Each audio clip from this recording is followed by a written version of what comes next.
লাগামহীন চালের দাম, সিন্ডিকেটকে দুষছেন পাইকাররা, ধান সংকটের অজুহাত মালিকদের।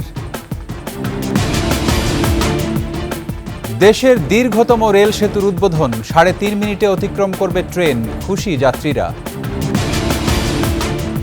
ঈদযাত্রায় প্রস্তুত হচ্ছে ফিটনেসবিহীন লক্কর ঝক্কর গাড়ি, যাত্রী দুর্ভোগের আশঙ্কা।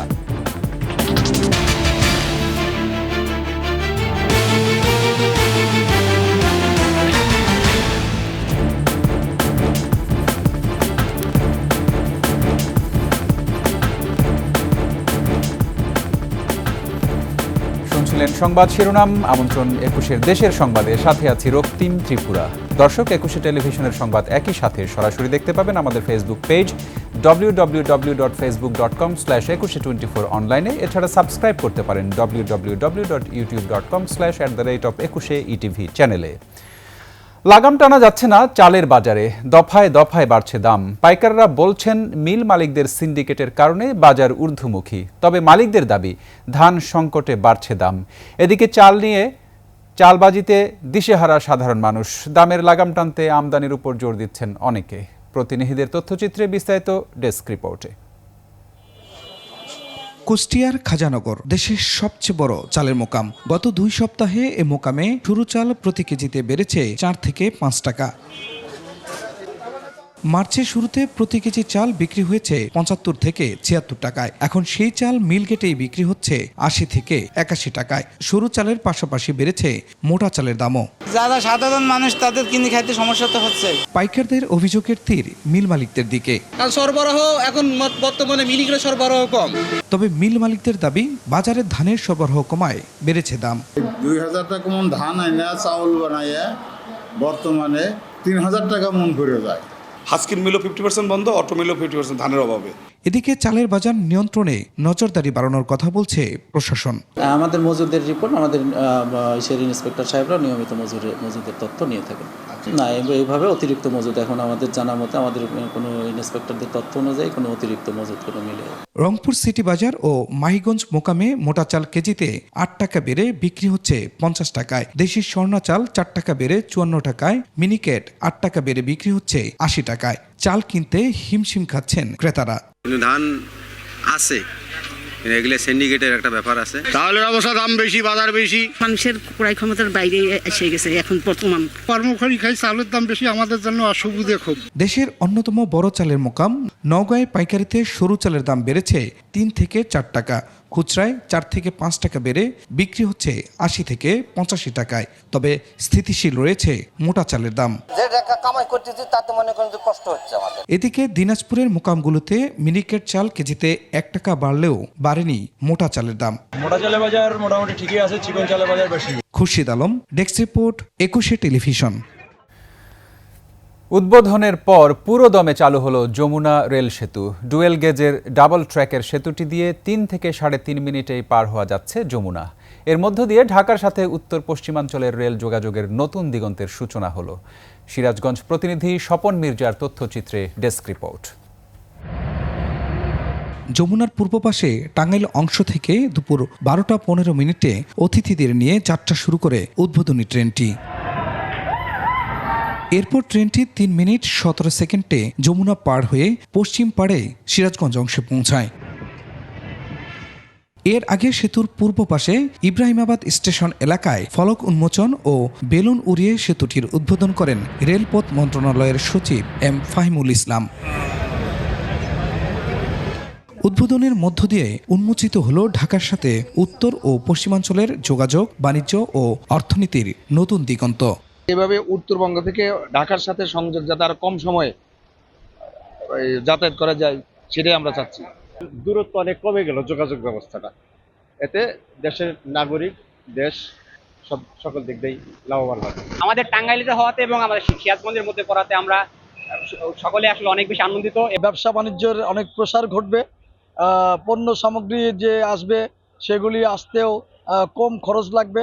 যাত্রীদের সময় লাগতো, এখন নতুনটা হওয়াতে এখানে আর কোনো রইল না, আর কি বাধা রইল না। সেতু নির্মাণে ব্যয় হয়েছে 16,781 কোটি টাকা, যার 72.4% ঋণ হিসেবে দিয়েছে জাইকা এবং বাকি অর্থ দিয়েছে সরকার। খুরশিদ আলম, টেক্স রিপোর্ট, 21 টেলিভিশন। মাগুরার শিশু আছিয়ার বোনের নিরাপত্তা দিতে নির্দেশ দিয়েছে হাইকোর্ট। এছাড়া ধর্ষণের বিরুদ্ধে কিভাবে গণসতর্কতা জাগ্রত করা যায় সে বিষয়ে আইনজীবীদের কাছে জানতে চেয়েছে আদালত। একই সঙ্গে বরগুনায় ধর্ষণের শিকার কিশোরীর নিরাপত্তা নিশ্চিত করতে বরগুনার ডিসি ও এসপিকে নির্দেশ দিয়েছে হাইকোর্ট। বিচারপতি ফারাহ মাহবুব ও বিচারপতি দেবাশিস রায় চৌধুরীর বেঞ্চ এ আদেশ দেন। এর আগে 24 ঘন্টার মধ্যে মাগুরায় ধর্ষণের শিকার শিশু আছিয়ার ভিডিও ও ছবি সামাজিক যোগাযোগ মাধ্যম থেকে অপসারণ করতে নির্দেশ দিয়েছিলেন হাইকোর্ট। পাশাপাশি নিরাপত্তা নিশ্চিতে 2 জন সমাজসেবক কর্মকর্তা নিয়োগ দেওয়ারও নির্দেশ দেন আদালত।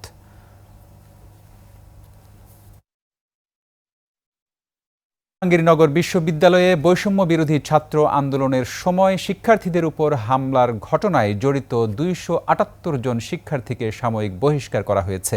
পাশাপাশি 13 জন শিক্ষককেও একই অভিযোগে বহিষ্কার করে বিশ্ববিদ্যালয় প্রশাসন। সোমবার মধ্যরাতে জাবির সিন্ডিকেট সভায় এ সিদ্ধান্ত নেওয়া হয়।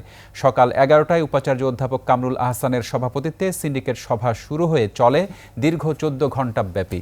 অভিযুক্ত শিক্ষার্থীদের 3টি ক্যাটাগরিতে শাস্তি দেওয়া হয়েছে। এগুলো হলো বর্তমান শিক্ষার্থীদের সাময়িক বরখাস্ত, পরীক্ষা শেষ হয়েছে এমন শিক্ষার্থীদের ফলাফল স্থগিত ও সাবেক শিক্ষার্থীদের সনদ স্থগিত। এছাড়া সাবেক উপাচার্য অধ্যাপক নুরুল আলমের পেনশন স্থগিত করা হয়েছে।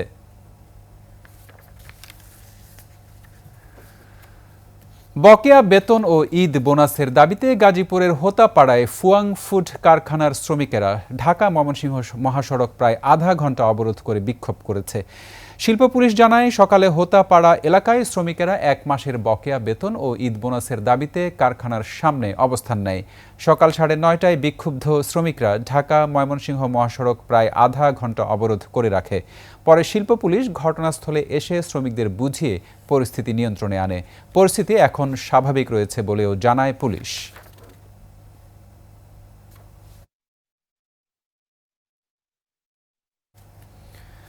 কদিন পরেই পবিত্র ঈদুল ফিতর। ঈদকে ঘিরে লক্কর ঝক্কর ও পুরনো বাসগুলোতে দেয়া হচ্ছে রঙের প্রলেপ, চলছে টুকটাক মেরামতের কাজও। তবে নতুন দেখালেও নির্বিঘ্ন ঈদযাত্রা নিয়ে আশঙ্কা যাত্রীদের। খুলনা প্রতিনিধি আশরাফুল ইসলাম নূরের তথ্যচিত্রে ডেস্ক রিপোর্ট। এভাবে রং লাগিয়ে ঈদযাত্রায় ফিটনেসবিহীন শত শত বাস রাস্তায় নামানোর প্রস্তুতি চলছে খুলনার ওয়ার্কশপগুলোতে। লক্কর ঝক্কর এসব বাসের রং করতে ব্যস্ত শ্রমিকরা। জোড়াতালি দিয়ে দেয়া হচ্ছে নতুন অবয়ব। রিকন্ডিশন গাড়িটা যে আমরা কাজ করতেছি এতে দেশে অনেক পরিশ্রম। এই জায়গায় জায়গায় পুটিংয়ের জায়গায় টাচ আপ করে দেবো, এটা হলো 45,000 টাকা, মানে রং মিলিয়ে দেবো টাচ আপ করে। খুলনার সোনাডাঙ্গা বাস স্ট্যান্ড থেকে দক্ষিণ পশ্চিমাঞ্চলের 52টি রুটে চলাচল করে অন্তত 2000 বাস। ঈদে এই সংখ্যা আরও বাড়ে। রং করে এসব বাস সড়কে নামানো হবে 27 রোজার পর।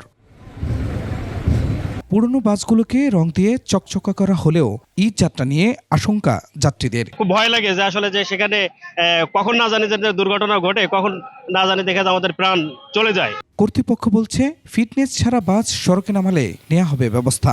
ফিটনেসবিহীন গাড়ির বিরুদ্ধে মোবাইল কোর্টের ব্যবস্থা নিচ্ছি।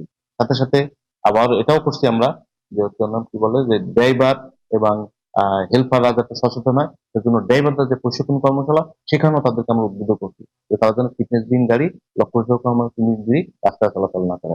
বিআরটিএর তথ্য বলছে খুলনা অঞ্চলের অন্তত 60% যাত্রী পরিবহনের কাগজ ত্রুটিপূর্ণ আর 40% ফিটনেসবিহীন। Khurshid Alam, desk report, 21 television. নিচ্ছি সংবাদ বিরতি, ফিরে এসে অন্যান্য সংবাদের সঙ্গে আরও যা থাকছে।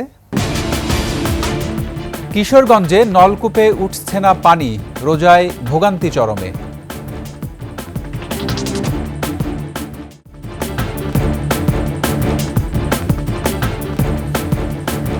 আমন্ত্রণ আবারও 21 দেশের সংবাদে।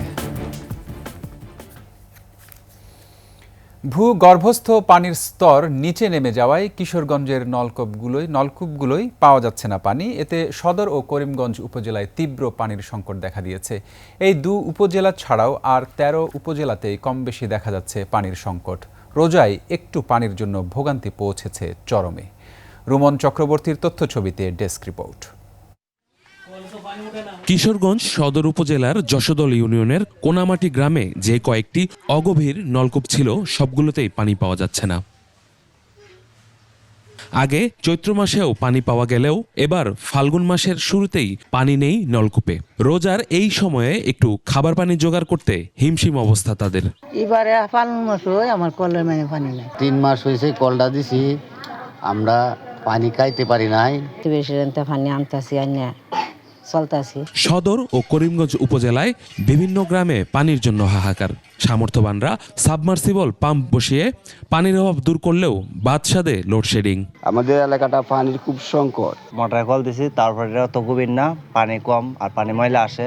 গভর্নমেন্ট যদি এইটার যদি কোনো সুব্যবস্থা না নেয় তবে আমাদের গ্রাম এলাকা তীব্র পানির সংকট দেখা দিবে।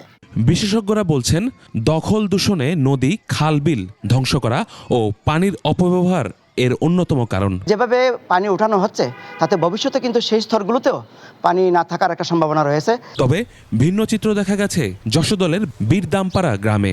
জনস্বাস্থ্য বিভাগ শহরের মতো পাম্প বসিয়ে পানি সরবরাহ দিচ্ছে কয়েকশো গ্রাহককে। সাপ্লাই লাইনটা আমাদের গ্রামে তাকাতে আমরা যে কি যে উপকৃত। সরকারিভাবে সাবমার্সিবল দেওয়া আছে, সাবমার্সিবলতে এই সাপ্লাই পানি হিসেবে ব্যবহার করা হইতাছে। সরকারের কাছে দোয়া করি যেন সরকার এরকম পদক্ষেপ আরো অন্য গ্রামেগুলা নেয়। নলকূপগুলোর ওই অবস্থার কথা জেনে আরো সাবমার্সিবল পাম্প বসানোর কথা জানায় জনস্বাস্থ্য কার্যালয়। লোকজনের মধ্যে সাবমার্সিবল পাম্পের খুব চাহিদা বেশি, সাবমার্সিবল পাম্প দিলে হয়তো এই সমস্যাটা সমাধান হয়ে যাবে। ইউসুফ হাসান নাইম, 21 টেলিভিশন। চুয়াডাঙ্গার জীবননগরের থানা মোড় থেকে 6টি সোনার বারসহ রাজ রকি নামে যুবককে আটক করেছে বিজিবি। সোমবার রাত 11:30টার দিকে বিজিবি ব্যাটালিয়নের ভারপ্রাপ্ত কোয়ার্টার মাস্টার সহকারী পরিচালক সাইফুল ইসলাম এ তথ্য জানান। গোপন সংবাদে প্রথমে রাজ রকিকে জীবননগর থানা মোড় থেকে আটক করা হয়। আটকের পর জিজ্ঞাসাবাদে স্বর্ণের বার থাকার বিষয়টি প্রথমে অস্বীকার করে। পরে তাকে মলত্যাগ করানো হলে পেট থেকে 2টি স্কচ টেপ পেঁচানো পোটলা বের হয়ে আসে। পোটলা দুটি থেকে 6টি সোনার বার পাওয়া যায়।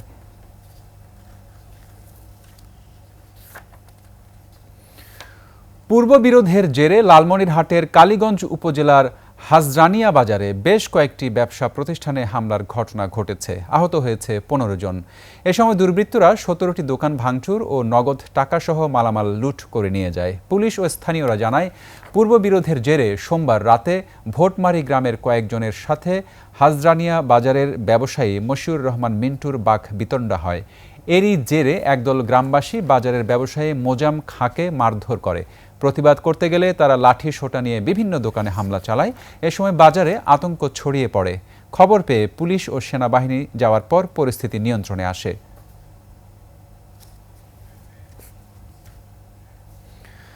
সুনামগঞ্জের দোয়ারা বাজারে বজ্রপাতে সাইদুল ইসলাম নামে এক যুবকের মৃত্যু হয়েছে। মঙ্গলবার ভোর রাতে উপজেলার বাংলাবাজার ইউনিয়নের বাঁশতলা দক্ষিণ কলোনি গ্রামে এই ঘটনা ঘটে। পুলিশ ও স্থানীয়রা জানায়, ভোর রাতে ঝড় বৃষ্টি শুরু হলে বিকট শব্দে বজ্রপাত হয়। সাইদুল সেহরি খেয়ে হাত মুখ ধুতে বাড়ির উঠানে নলকূপে গেলে বজ্রপাতের কবলে পড়ে। পরে স্বজনরা তাকে উদ্ধার করে দোয়ারা বাজার উপজেলা স্বাস্থ্য কমপ্লেক্সে নিয়ে গেলে চিকিৎসক মৃত ঘোষণা করেন। ফরিদপুরের ভাঙ্গা ও মধুখালীতে পৃথক ঘটনায় 2 জনের মরদেহ উদ্ধার করা হয়েছে। পুলিশ জানায়, ভাঙ্গা পৌর সদরের হাসামদিয়া রেললাইনের কাছে রনি শেখ নামে এক যুবকের মরদেহ পড়ে থাকতে দেখে স্থানীয়রা পুলিশকে খবর দেয়। মৃতের শরীরের বিভিন্ন স্থানে আঘাতের চিহ্ন রয়েছে। নিহত রনি শেখের বাড়ি উপজেলার সরইবাড়ি গ্রামে। স্থানীয় একটি মৎস্য আড়তে কাজ করতেন রনি। এদিকে মধুখালী উপজেলার ছোকরিকান্দি গ্রামে এক গৃহবধূর রহস্যজনক মৃত্যু হয়েছে। নিহতের স্বামী এটিকে আত্মহত্যা বললেও মরদেহ উদ্ধার করে ময়নাতদন্তের জন্য মর্গে পাঠিয়েছে পুলিশ। যশোরের রেল বাজার ইজারাদার মীর সাদিকে গুলি করে হত্যা করেছে দুর্বৃত্ত। সোমবার রাত 12:15টার দিকে রেলগেট এলাকায় নিজ বাড়ির সামনে তাকে গুলি করা হয়। পরিবারের সদস্যরা জানান, সুমন নামে চিহ্নিত এক সন্ত্রাসী সাদিকে গুলি করে পালিয়ে যায়। পরে তাকে উদ্ধার করে যশোর জেনারেল হাসপাতালে নিলে চিকিৎসক মৃত ঘোষণা করেন। যশোর অতিরিক্ত পুলিশ সুপার নুরি আলম সিদ্দিকী জানান, শহরের রেল বাজার নিয়ে কোন্দলে এ ঘটনা ঘটতে পারে। জড়িতদের ধরতে শহরের বিভিন্ন পয়েন্টে অভিযান শুরু করেছে পুলিশ।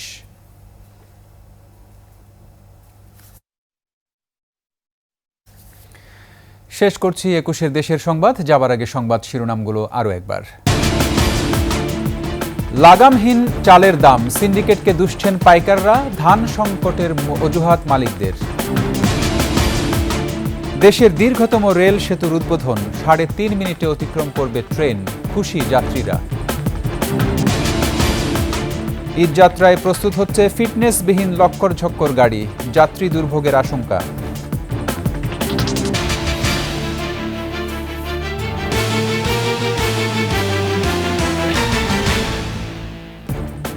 সর্বশেষ সংবাদ জানতে ডায়াল করুন 2021 নম্বরে আর ভিজিট করুন 21-tv.com ওয়েবসাইটে। ফেসবুকে ভিজিট করতে পারেন www.facebook.com/2124 অনলাইনে। এছাড়া সাবস্ক্রাইব করতে পারেন www.youtube.com/@21etv চ্যানেলে। এতক্ষণ সঙ্গে থাকার জন্য ধন্যবাদ। পরবর্তী সংবাদ সন্ধ্যা ৭টায় দেখার আমন্ত্রণ রইল। ২১-এর সাথেই থাকুন।